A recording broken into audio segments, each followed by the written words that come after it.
Hi, my name is Meredith Duling, and welcome to the Make Your Own Harmonica podcast.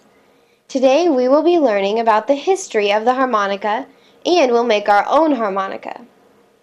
First of all, let's describe a harmonica.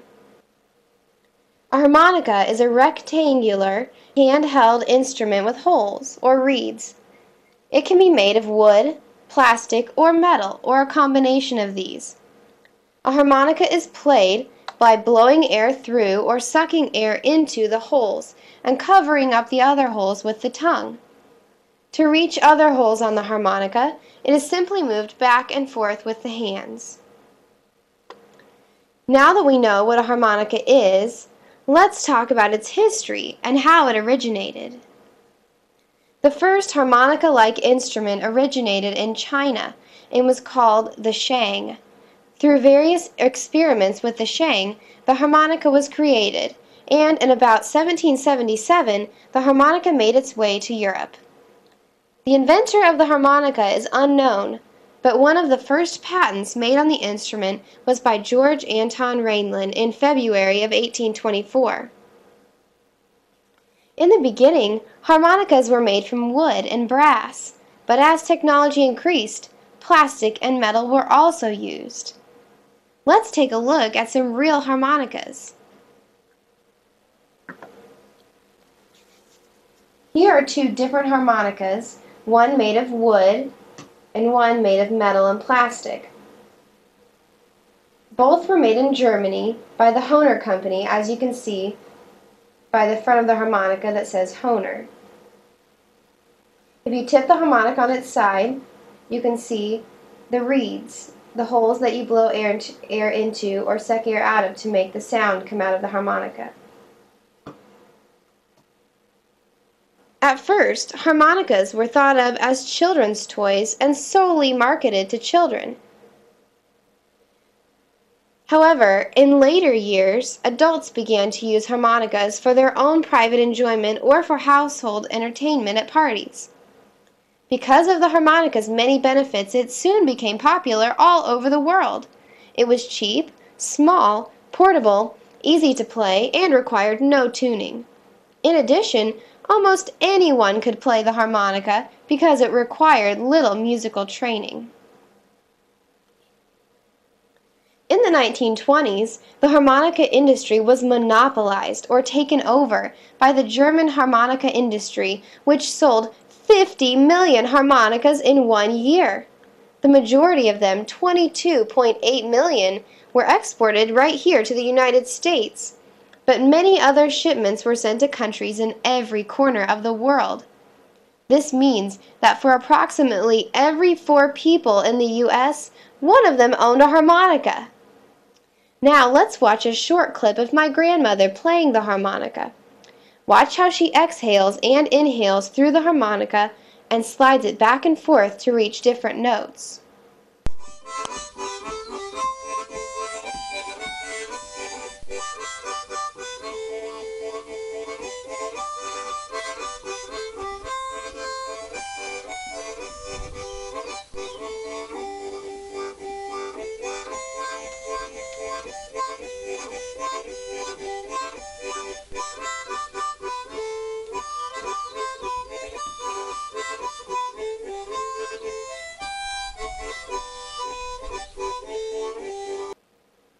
Do you know anyone who can play the harmonica?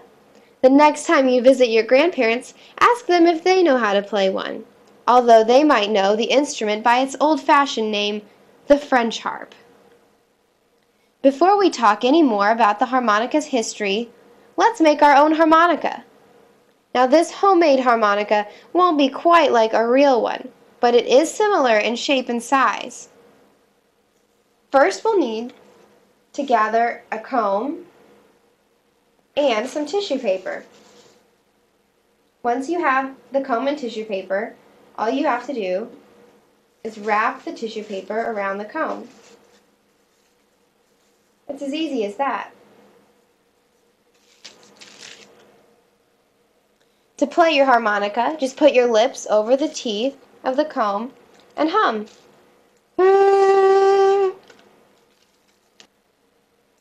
Now that we've made our own harmonica, we can finish learning about its history. As harmonicas gained more popularity in the U.S., advertisers sought ways to promote them even further. They used catalogs, leaflets, and posters, as well as shop window decorations to advertise.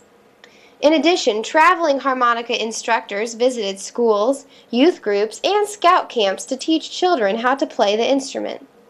Mail order companies made harmonicas accessible to people who lived far from town, and famous movie stars helped make TV commercials promoting harmonicas. In fact, the harmonica craze grew so much in the U.S. that in 1925, the White House Christmas tree was decorated with 50 harmonicas. In New York, a weekly radio program was developed called the Hohner Harmony Hour that taught people to play the harmonica. Some companies even made harmonicas in the shape of boomerangs in an effort to sell them to Australians. In addition, harmonicas were made in other various shapes and engraved with national symbols or famous people to attract people's interest. While the harmonica gained attention all over the world, it became the most notable in the United States and was even called a heartland instrument of our country. Almost all types of musicians used the harmonica in their music, which included hillbilly, gospel, and blues, the harmonica's largest venue. Let's watch another short clip of the harmonica being played.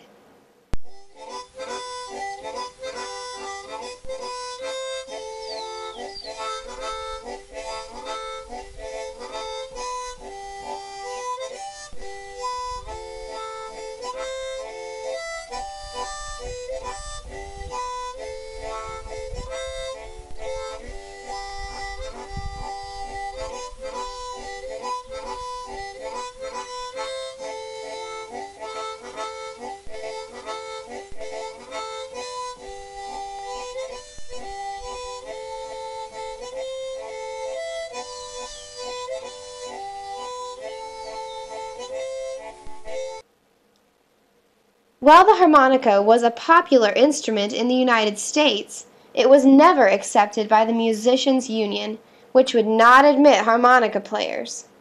The union claimed that the harmonica was not a real musical instrument. Harmonica music was also never accepted into the classical realm, but remained a popular instrument in other various genres of music. Today, harmonicas are still used in all different kinds of music, and many people play them for their own enjoyment at home. If you would like to buy a real harmonica, try visiting your local music store. Harmonicas for beginners are usually sold in a price range of about $10 to $20. Today we have learned about the history of the harmonica and made our very own harmonica. This concludes the Make Your Own Harmonica podcast.